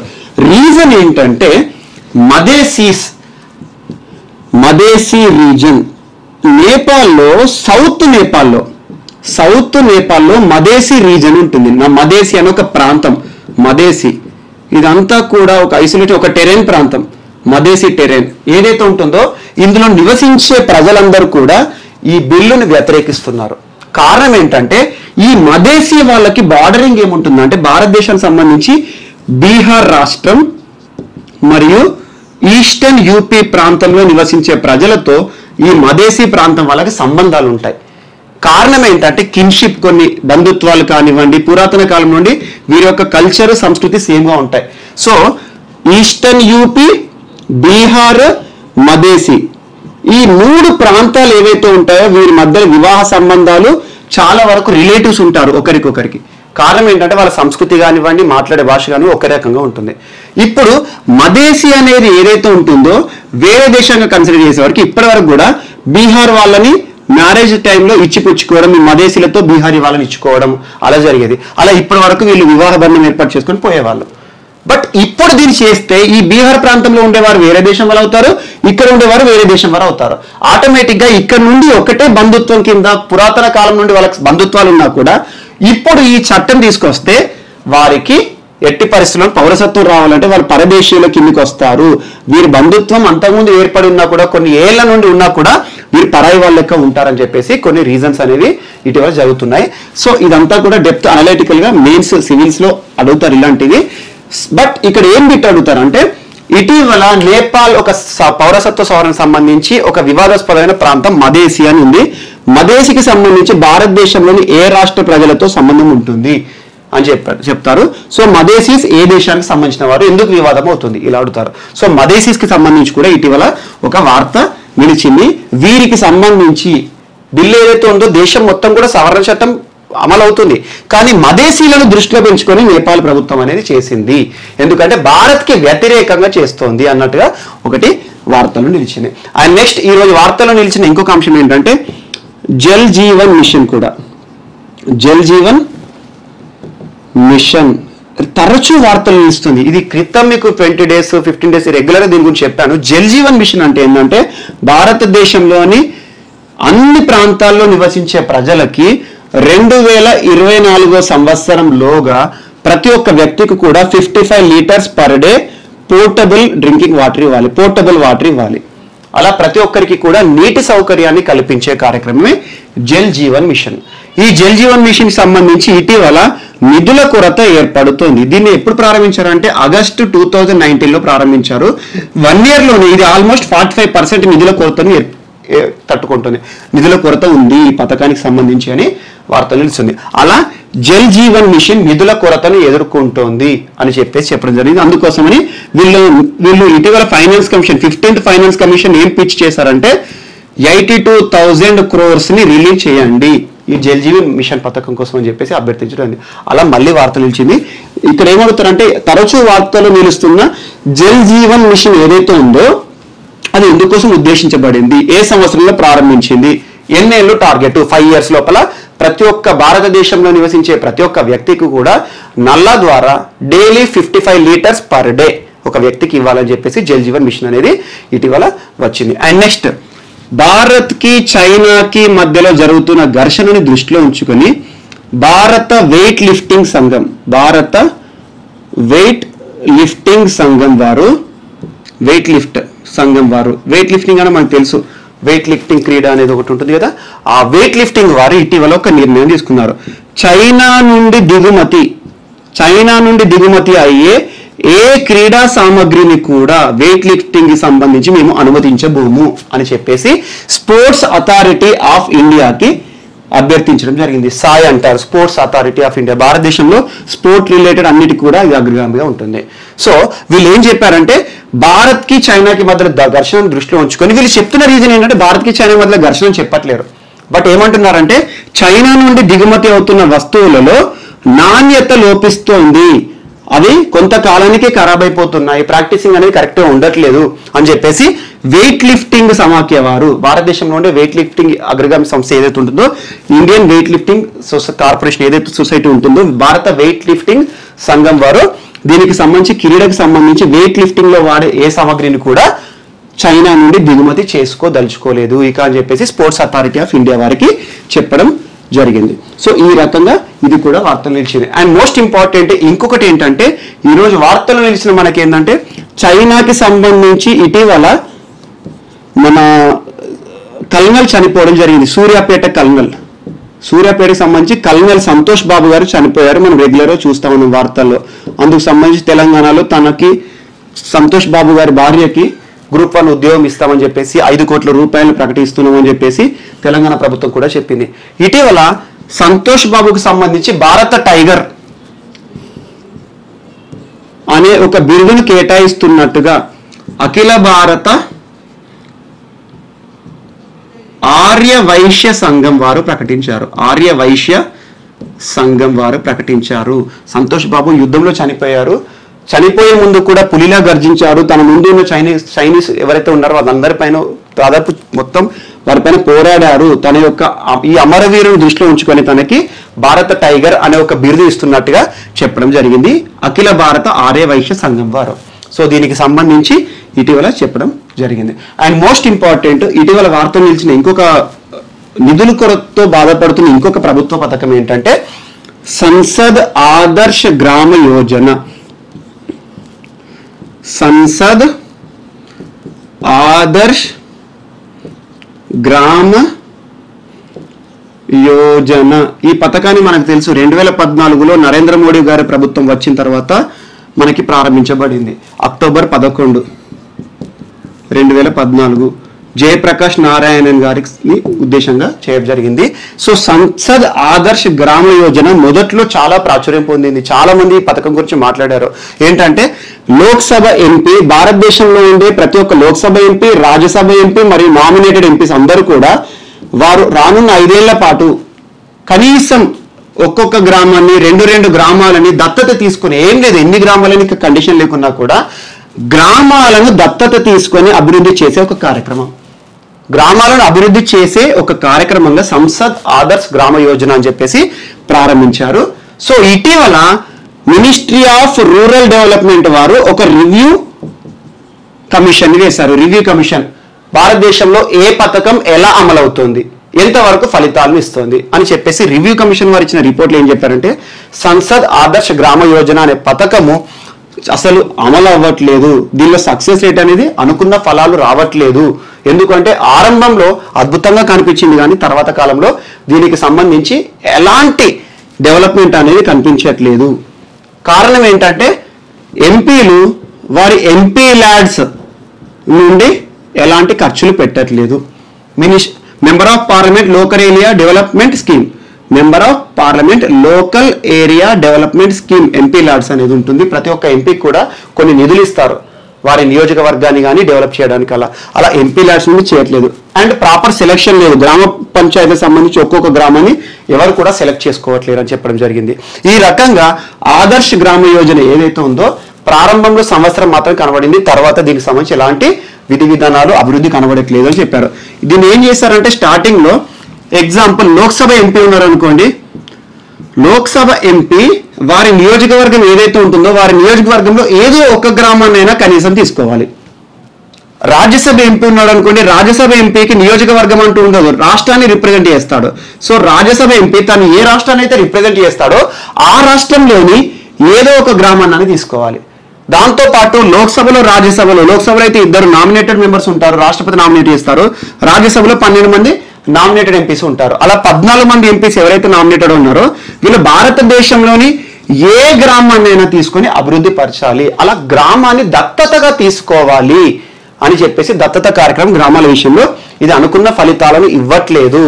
ఎందుకంటే ఎంపీలు ముందుకు రావట్లేదు, దత్తత తీసుకోవట్లేదు, అండ్ ఎంపీ ల్యాడ్స్ స్కీమ్ నుండి ఎట్టి నిధులు కూడా ఖర్చు పెట్టట్లేదు అని చెప్పేసి ఇటీవల వార్తల్లో నిలిచింది. ఈ రకంగా మనకు వార్తలు ఇచ్చింది. అండ్ నెక్స్ట్ టాపిక్ ఇప్పుడు ఇంకోటి ఏంటంటే, ఇక ఇందాక మీకు చెప్పాను చైనాకి సంబంధించి UNATTలో చేరబోతున్నట్టుగా ప్రకటించింది అని చెప్పేసి. UNATT UN ఆర్మ్స్ ట్రేడ్ ట్రీటీలో దానికి సంబంధించి ఇంకొక అంశం కూడా ఈరోజు జాగ్రఫీ రిలేటెడ్గా చైనాకి, జపాన్కి, తైవాన్కి మధ్యలో ఒక వివాదాస్పద ప్రాంతం వార్తలు నిలిచింది.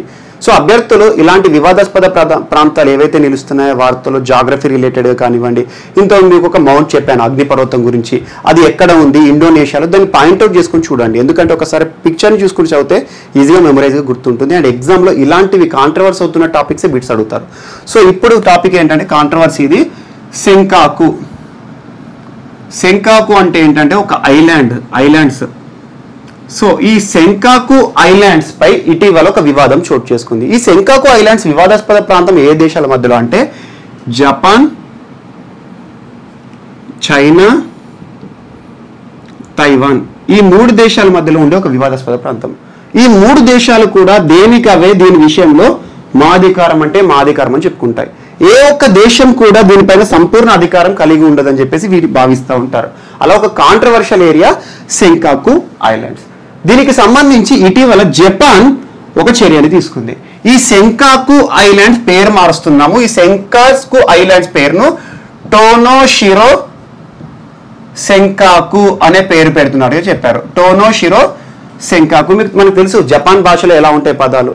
సో టోనోషిరో సెంకాకు అనే పేరును పెడుతున్నట్టుగా ఇటీవల జపాన్ ప్రభుత్వం, సౌత్ జపాన్ ప్రకటించడం జరిగింది. దీని విషయంలో ఈ 2 దేశాలు కూడా ఆగ్రహం వ్యక్తం చేశాయి, చైనా మరియు తైవాన్. సో ఇక్కడ మీకు బిట్ ఎలా వస్తుంది అంటే సెంకాకు ఐలాండ్స్ ఇటీవల 3 ప్రాంతాల మధ్యలో వివాదాస్పదంగా అవి ఎక్కడ ఉన్నాయి, ఏ దేశానికి దగ్గర ఉంటాయి అని చెప్పేసి అడుగుతారు. సో టోనోషిరో సెంకాకు అనే పేరును పెడుతున్నాము. టోనోషిరో పేరు అని ఉండే అంతకుముందు దీన్ని టోనోషిరో సెంకాకు అనే పేరు పెడుతున్నట్టు చెప్పారు. సో ఈ సెంకాకు ఐలాండ్స్ లో ఒక్కొక్క దేశంలో ఒక్కొక్క పేరు పిలుస్తారు. చైనాలో దీన్ని డియాఓయుస్ అని పిలుస్తారు. తైవాన్లో దీన్ని టియావో యటాయ్, టియావో యటాయ్, టియావో యటాయ్ అనే పేరుతో పిలుస్తారు. టియావో యటాయ్. సో ఇటీవల వివాదాస్పదమైన టియావో యటాయ్ అనే ఐలాండ్స్ ఉన్నాయి. అది ఏ దేశాల మధ్యలో ఉంటాయి అంటారు? లేకపోతే దీన్ని ఇంకొక పేరుతో ఏం పిలుస్తారు? సెంకాకు ఐలాండ్స్ అని. లేకపోతే డియావోయుస్ ఏ దేశంలో పిలుస్తారంటారు? సో ఈ రకంగా ఇది ఒక జాగ్రఫికల్ ఒక పాయింట్. ఇటీవల వార్తలు ఇచ్చింది 3 దేశాల మధ్యలో కూడా వివాదాస్పదమైన ఒక ప్రాంతం. అండ్ నెక్స్ట్ ఇంకొకటి, మీకు జీవ వైవిధ్యంలో భాగంగా రెగ్యులర్గా మీకు గోల్డెన్ లాంగూర్ గురించి మొన్న చెప్పడం జరిగింది. అలా ఒక్కొక్క ఎనిమల్ గురించి రెగ్యులర్గా వార్తలు ఇస్తున్న వాటిని ఫ్రాగ్ గురించి మలబార్ గ్లైడింగ్ ఫ్రాగ్ అని చెప్పాను. అలా వాటి గురించి చూడండి జీవ వైవిధ్యం, ఎందుకంటే సైంటిఫిక్ నేమ్ కానీ ఏదైనా బిట్ అడుగుతారు. సో ఇటీవల వార్తలు నిలిచింది ఇంకోటి ఏంటంటే మకా, హయాసింత్ మకా అంటారు. హయాసింత్ మకా, దీని యొక్క సైంటిఫిక్ నేమ్ ఏంటంటే ఆండ్రోహైకస్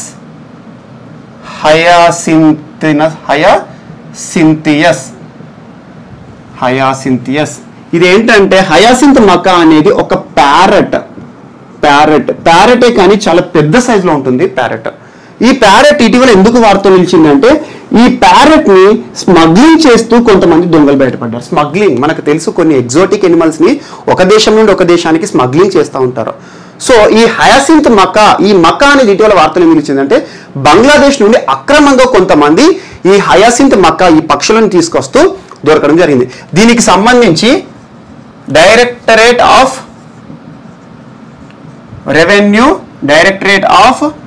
రెవెన్యూ డిపార్ట్మెంట్ వారు ఈ అంశాన్ని చెప్పడం జరిగింది. ఏ 2 డిపార్ట్మెంట్లు చేసినాయంటే wildlife crime control bureau and customs department Kolkata. ఈ 2 టీమ్స్ కూడా wildlife crime control bureau and customs department Kolkata. Customs department ఏంటి? మన పోర్టుకు సంబంధించి కానివ్వండి, విమానాలు వేరే దేశం నుండి వచ్చినప్పుడు కస్టమ్స్ అధికారులు ఉంటారు. అలా కస్టమ్స్ కోల్కతాలో ఉండే కస్టమ్స్ అధికారులు మరియు wild life crime control bureau, ఈ 2 సంస్థలు కూడా ఒక ఆపరేషన్ జరిపినాయి. ఏమైనా స్మగ్లింగ్ గూడ్స్ వస్తున్నాయా, ఏమైనా ఎగ్జోటిక్ అనిమల్స్ ని అక్రమంగా తీసుకొస్తున్నారా అని చెప్పేసి వీటి విషయంలో ఇటీవల ఒక వివాదం చోటు చేసుకుంది. సో అలా బంగ్లాదేశ్ నుండి ఈ హయాసింత్ మకాలని అక్రమంగా భారతదేశంలోకి తీసుకువస్తున్నట్టుగా దొరకడం జరిగింది. అలా హయాసింత్ మకా, వాస్తవానికి హయాసింత్ మకా అనేది సౌత్ అమెరికా దేశంలో ఎక్కువగా, నేటివ్ టు సౌత్ అమెరికా, ఆ సౌత్ అమెరికా దేశంలో ఇవి ఎక్కువగా మనకు కనబడతా ఉంటాయి. అండ్ నెక్స్ట్ ఇంకొకటి వార్తలు నిలిచింది ఏంటంటే ఇటీవల మనకు ఒక వివాదాస్పదం ఏమైందంటే national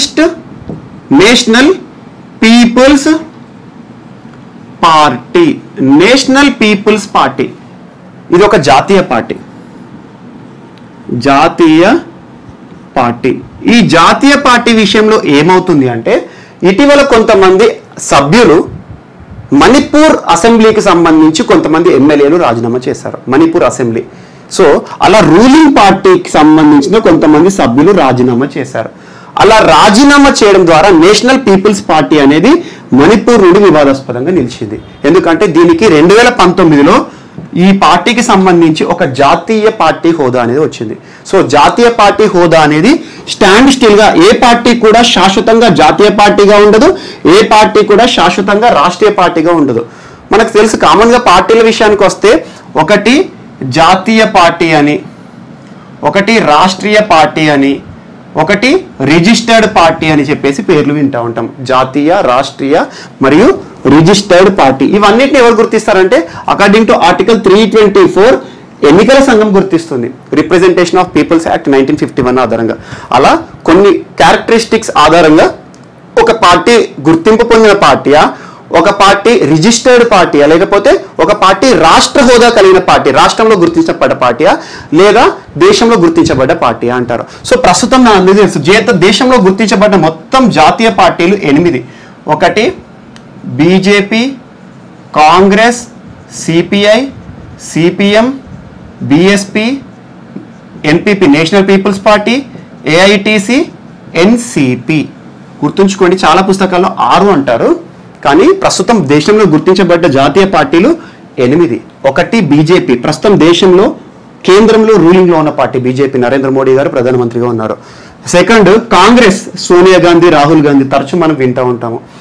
third CPI and CPM, communist పార్టీలు ఇవి రెండు కూడా. ముఖ్యంగా వెస్ట్ బెంగాల్ కానివ్వండి, కేరళ కానివ్వండి, ఇలాంటి ప్రాంతాల్లో ఎక్కువ కమ్యూనిస్ట్ రూల్డ్ ఏరియాస్ ఉంటాయి. And next BSP, Bahujan Samaj party, Mayawati. And next NPP, national people's party. ఈ నేషనల్ పీపుల్స్ పార్టీ వాస్తవానికి అరుణాచల్ ప్రదేశ్, మణిపూర్, నాగాలాండ్, మేఘాలయ. సో ఈ 4 రాష్ట్రాల్లో కూడా గుర్తింపు పొంది జాతీయ పార్టీగా 2019లో గుర్తింపు పొందింది. And next all India Trinamool Congress, Mamata Banerjee. Last NCP, Nationalist Congress party, Sharad Pawar గారు. సో ఈ రకంగా ప్రస్తుతం భారతదేశంలో జాతీయ పార్టీలు 4 ఉన్నాయి. సో ఒక పార్టీని గుర్తించాలి రాష్ట్ర పార్టీగా, జాతీయ పార్టీగా అంటే కొన్ని కండిషన్స్ ఉంటాయి.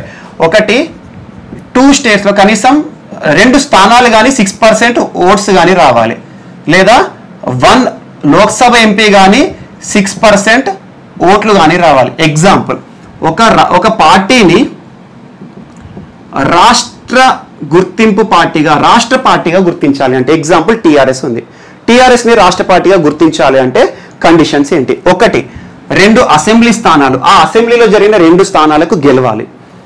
మరియు దాంతోపాటు 6% ఓట్స్, పోల్డ్ ఓట్స్లో, చెల్లిన ఓట్లలో 6% ఆ పార్టీకి గెలవాలి.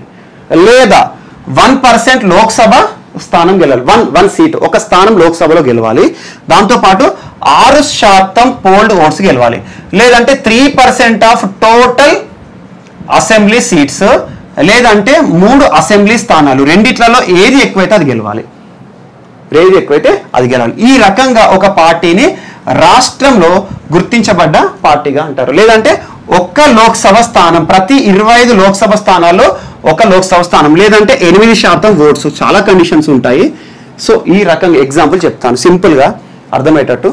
ఒక పార్టీ, మనకు భారతదేశంలో చాలా పార్టీలు ఉన్నాయి. ఎగ్జాంపుల్ జనసేన పార్టీ అంటారు ఏపీలో, బీజేపీ, టీఆర్ఎస్, వైసీపీ, కాంగ్రెస్, అలా రకరకాల పార్టీలు ఉన్నాయి. పార్టీలు ఎన్ని ఉన్నా కూడా వాటిలో హోదా అనేది ఉంటుంది. జాతీయ పార్టీ అంటే కనీసం 4 రాష్ట్రాల్లో కనబడుతుంది. 4 రాష్ట్రాల్లో రాష్ట్ర పార్టీగా గుర్తించబడాలి. అసలు రాష్ట్ర పార్టీ, జాతీయ పార్టీ అనేది ఇక్కడ ఇంపార్టెంట్. ఒక రాష్ట్ర పార్టీగా గుర్తించాలి అంటే మళ్ళీ ఇంకొక డౌట్ వస్తుంది, రాష్ట్ర పార్టీకి లేదా గుర్తించబడ్డ పార్టీకి వేరు. జనసేన గుర్తించబడ్డ పార్టీ కానీ రాష్ట్ర పార్టీ కాదు, జాతీయ పార్టీ కాదు. ఎగ్జాంపుల్ చెప్తున్నాను, టీడీపీ ఒక రాష్ట్రంలో హోదా ఉన్న పార్టీ. సో ఎగ్జాంపుల్ టీఆర్ఎస్ కానీ, టీడీపీ కానీ, వైసీపీ కానీ ఉంది అనుకోండి, అవి రాష్ట్ర పార్టీలు. ఎలా గుర్తిస్తారంటే ఆ రాష్ట్రంలో జరిగే అసెంబ్లీ ఎన్నికల్లో 2 స్థానాలకు గెలుచుకోవాలి పార్టీ, ప్లస్ ఆ రాష్ట్రంలో పోలైన ఓట్లలో 6% ఓట్స్ని గెలుచుకోవాలి. 6% ఓట్లు, 100లో అంటే 6 అంకెలు గెలవాలన్నట్టు. ఎగ్జాంపుల్ 100 ఓట్లు పోలై చెల్తే అందులో 6 ఓట్లు ఆ పార్టీకి రావాలి. మరి ఆ పార్టీ నుండి 2 అసెంబ్లీ ఎమ్మెల్యేలు గెలవాలి. అలా డైరెక్ట్ ఎలక్షన్స్, ప్రజలు ఎన్నుకున్న అసెంబ్లీ ఎన్నికలు. సెకండ్ కండిషన్, ఫస్ట్ కండిషన్ ఇది. సెకండ్, ఈ 2 అసెంబ్లీ స్థానాల్లో గెలవలేకపోయింది అనుకోండి, లేదా ఒక లోక్సభ స్థానం గెలుచుకోవాలి. లోక్సభ అంటే పెద్ద నియోజకవర్గం ఉంటుంది కదా, ఒక లోక్సభ స్థానాన్ని గెలుచుకోవాలి. లేదా దాంతోపాటు 6% ఓట్స్, 6% ఓట్స్ అనేవి కామన్గా రావాలి. మొత్తం పోలై చెల్లిన ఓట్లలో 6% ఓట్స్ నాకు రావాలి. ఎగ్జాంపుల్, నేను ఏ అనే ఒక పార్టీని స్థాపించాను. నా ఏ అనే పార్టీ రాష్ట్ర పార్టీగా గుర్తించాలి అంటే 2 అసెంబ్లీ స్థానాలన్నా రావాలి, లేకపోతే ఒక లోక్సభ స్థానం అన్నా రావాలి. దాంతోపాటు 6% పోల్డ్ ఓట్స్ అనేవి రావాలి. దాంతోపాటు 3% ఆఫ్ టోటల్ అసెంబ్లీ సీట్స్.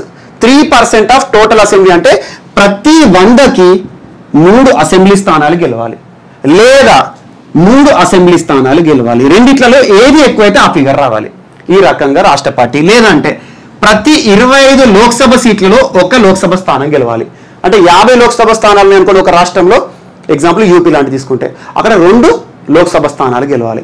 లేదా 8%, ఇవన్నీ కండిషన్స్ వద్దు, కావాల్సిందేంది 8% మొత్తం పోలై చెల్లిన ఓట్లు ఒక పార్టీకి రావాలి. అలా వస్తే ఎన్నికల సంఘం ఆర్టికల్ 324 ప్రకారం ఎన్నికల సంఘం ఏం చేస్తుందంటే ఈ పార్టీని రాష్ట్ర పార్టీగా, స్టేట్ పార్టీగా గుర్తిస్తుంది. ఇది ఒక కండిషన్, అలా రాష్ట్ర పార్టీగా గుర్తించడం. అండ్ సెకండ్,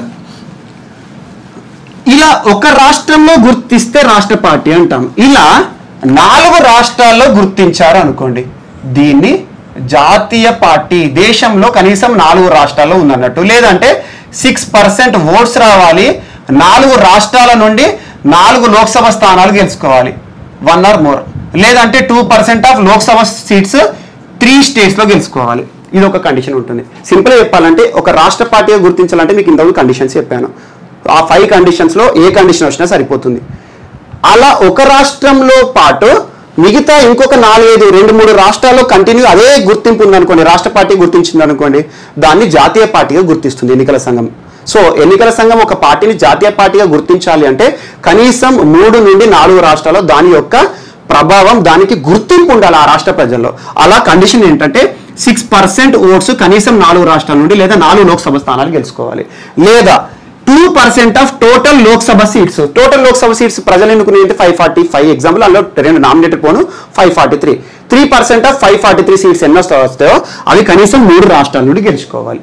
ఈ రకంగా జాతీయ పార్టీగా రాష్ట్ర పార్టీ గుర్తిస్తారు. దీనికి కొంచెం అనలిటిక్స్ ఉంటాయి, ఫిగర్స్ అన్ని కూడా, అది పాలిటీలో మీకు డెప్త్గా తెలుస్తాయి. సో ఇది ఒక బేసిక్ కండిషన్ ప్రకారం జాతీయ పార్టీ, రాష్ట్ర పార్టీ.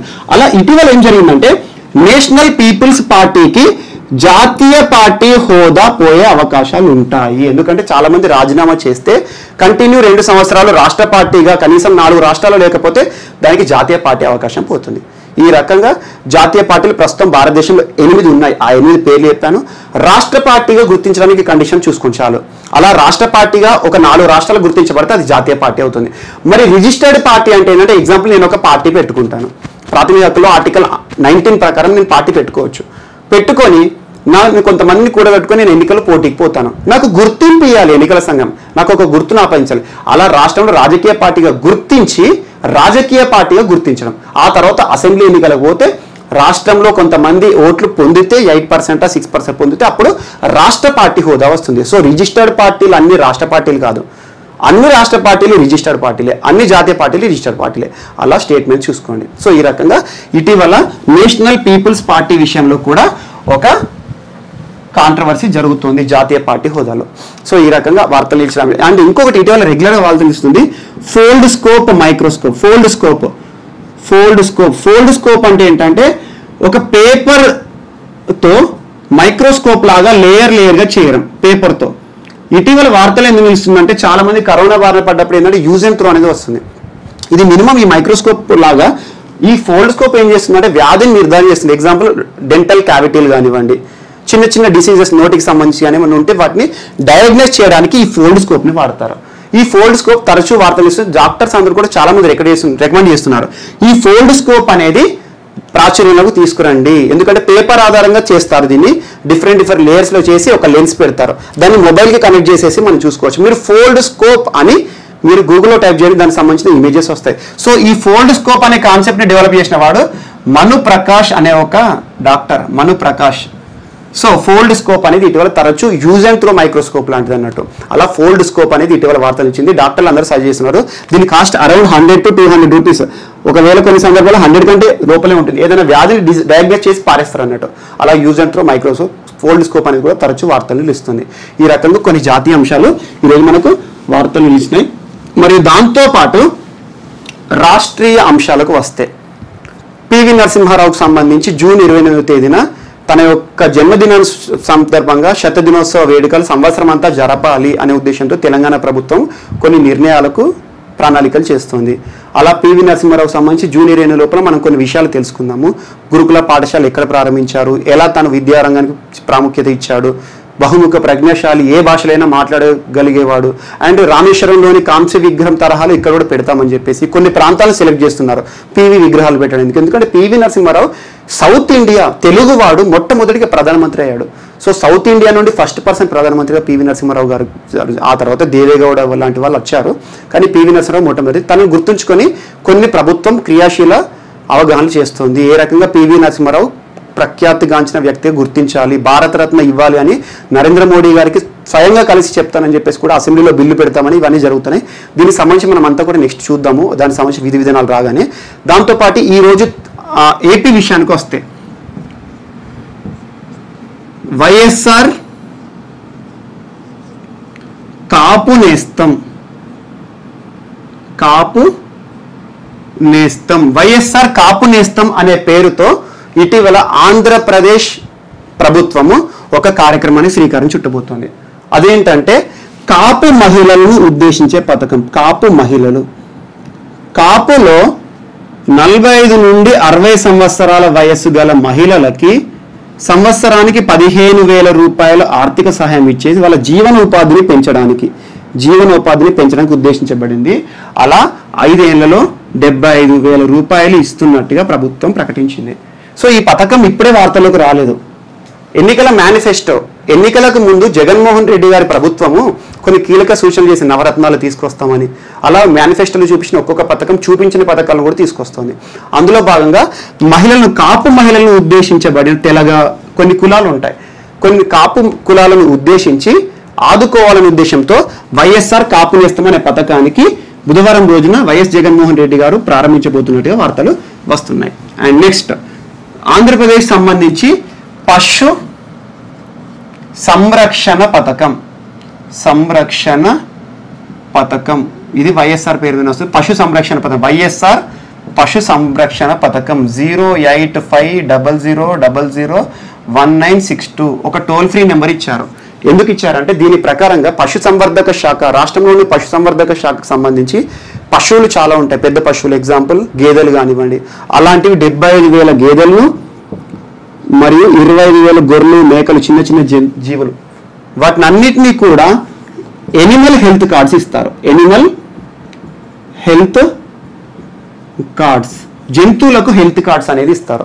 జంతువులకు హెల్త్ కార్డ్స్ ఇచ్చి ఏంటంటే వీరికి ఈ జంతువులన్నిటికీ కూడా ఆరోగ్యం విషయంలో కొన్ని సంరక్షణ చర్యలు ఇస్తారు. వాటి హెల్త్ని చెక్ చేయడం కానివ్వండి, అవసరమైన ఇంజక్షన్లు ఇవ్వడం కానివ్వండి, అలా టోల్ ఫ్రీ నెంబర్కి చేస్తే డాక్టర్స్ వర్క్ చేసేసి వాటికి సంబంధించి విధి విధానాలు ఇస్తారని చెప్పేసి ఈ పథకం కూడా ఇటీవల వార్తలు ఇచ్చింది. వైఎస్ఆర్ పశు సంరక్షణ పథకం రాష్ట్రంలో ప్రారంభించబోతున్నట్టుగా చెప్పడం జరిగింది. ఇలా వైఎస్ఆర్ పశు సంరక్షణ పథకం కూడా ఇటీవల మనం చూస్తున్నాం. అండ్ నెక్స్ట్ వార్తల్లో వ్యక్తుల విషయానికి వస్తే ఈరోజు ఆశుతోష్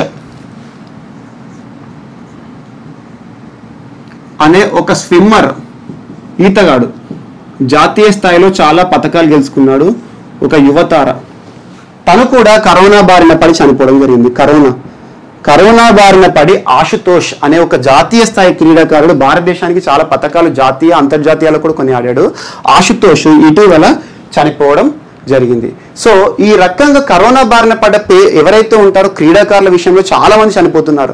ఇటీవల కాలంలో ఇరాక్కి సంబంధించి ప్రపంచ స్థాయి ఫుట్బాల్ ఆటగాడు అహ్మద్ రాది మరియు టెన్నిస్ రంగాన్ని, క్రీడా రంగాన్ని ఒక కుదేలు చేసింది. ఏంటంటే ఇటీవల ఫ్రెండ్లీ మ్యాచ్లో నోవాక్ జోకోవిక్ కూడా కరోనా పాజిటివ్, తన భార్యకి కరోనా పాజిటివ్, తన కోచ్కి కరోనా పాజిటివ్, దిమిత్రో, కొరిచ్ ఇలాంటి ప్లేయర్స్ అందరికీ కూడా ఆ టోర్నమెంట్లో పార్టిసిపేషన్ వాళ్ళందరికీ కూడా కరోనా వస్తుంది.